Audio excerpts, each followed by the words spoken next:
The Sony and Fujifilm camps have had it too good for too long, but the tide is finally turning.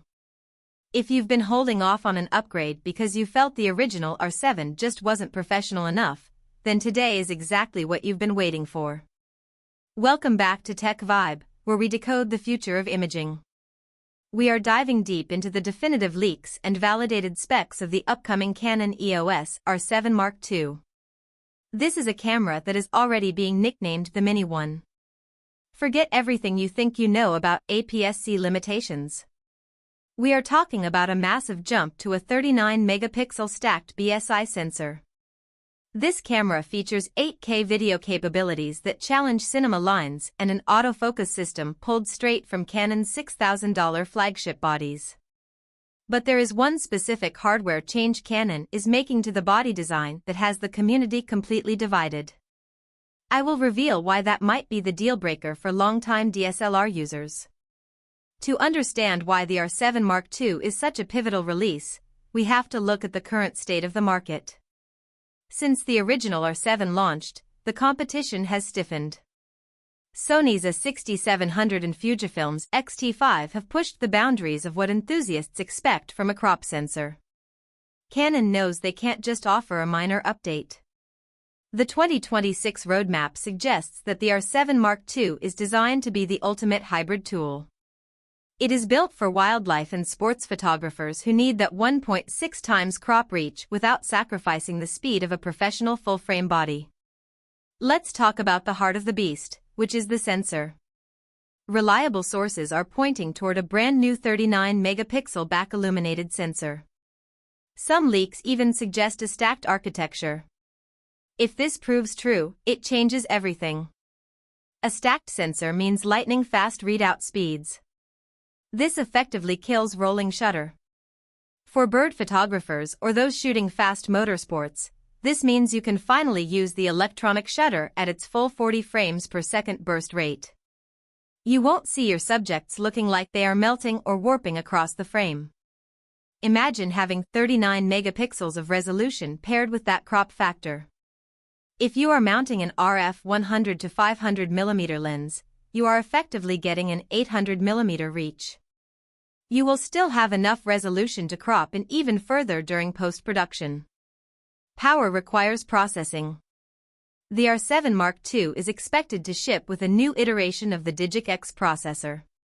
It will likely include a Digic accelerator chip similar to what we see in the R1 and R5 Mark II.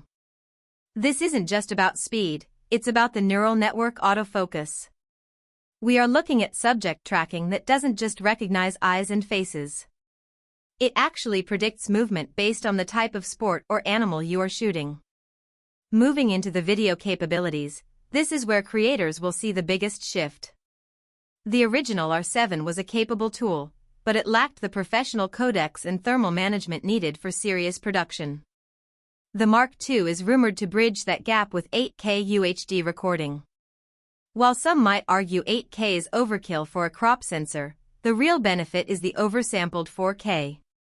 By capturing in 8K and downsampling to 4K, you get a level of sharpness and noise control that was previously impossible in the APS-C world. Canon is also reportedly including full C-Log 3 and potentially even C-Log 2 support. This gives you over 15 stops of dynamic range to play with in the edit. To handle these massive data rates, the dual SD card setup is likely being replaced. It will feature a hybrid setup with one CFexpress Type B slot and one UHS-2 SD slot. This is a massive win for reliability, though it does mean you will need to invest in faster media. Regarding hardware, the body ergonomics are getting a professional facelift. Leaks suggest a slightly larger chassis to accommodate better heat dissipation. We've seen reports of a specialized heatsink design.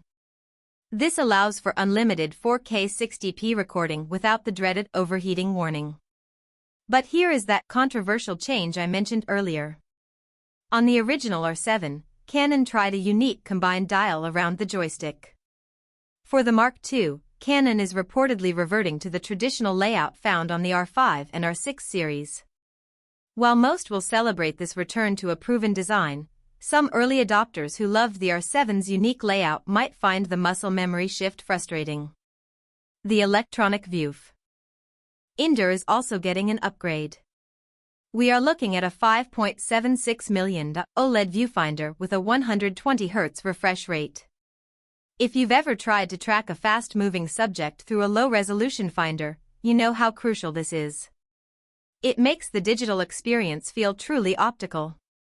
This reduces eye strain during long sessions in the field. Looking at the timeline, the launch window is narrowing down to the first half of 2026.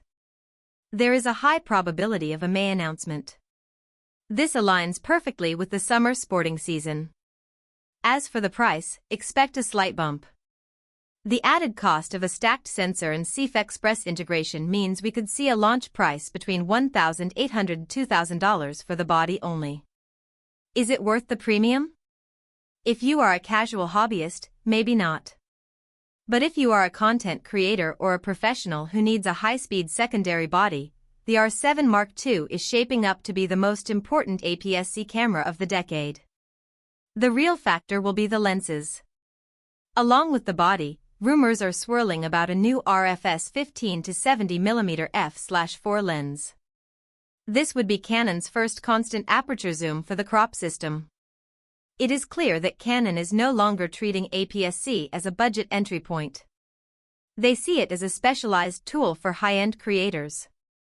The autofocus improvements also deserve more attention. Using the new accelerator chip, the camera can distinguish between different types of vehicles. This includes motorcycles and open-wheel racing cars. For wildlife, the animal detection has been expanded to include horses and diverse wildlife species. This is powered by deep learning algorithms. When you combine this with the 1.6 times reach of the sensor, you are essentially getting sniper precision in a handheld device. Another interesting leak suggests a more robust weather sealing system. The Mark II is expected to match the standards of the R5. The build quality feels more rugged, featuring a magnesium alloy frame. For connectivity, we expect to see a full-sized HDMI port. This has been a major pain point for videographers. A full-sized port signifies that Canon is finally taking the R7 line seriously. Additionally, updated USB-C ports will support faster data transfer and power delivery. This allows you to charge the camera while it is in operation, which is a must-have for long-form streaming. As we wait for official confirmation, it is clear that the R7 Mark II is not just a camera. It is a statement.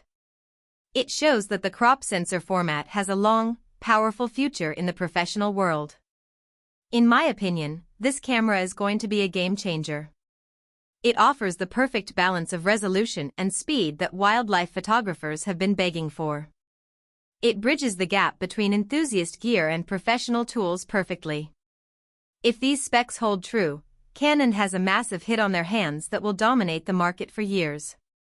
If you liked the video, subscribe, share the video, and hit the bell icon so you never miss an update on the latest tech.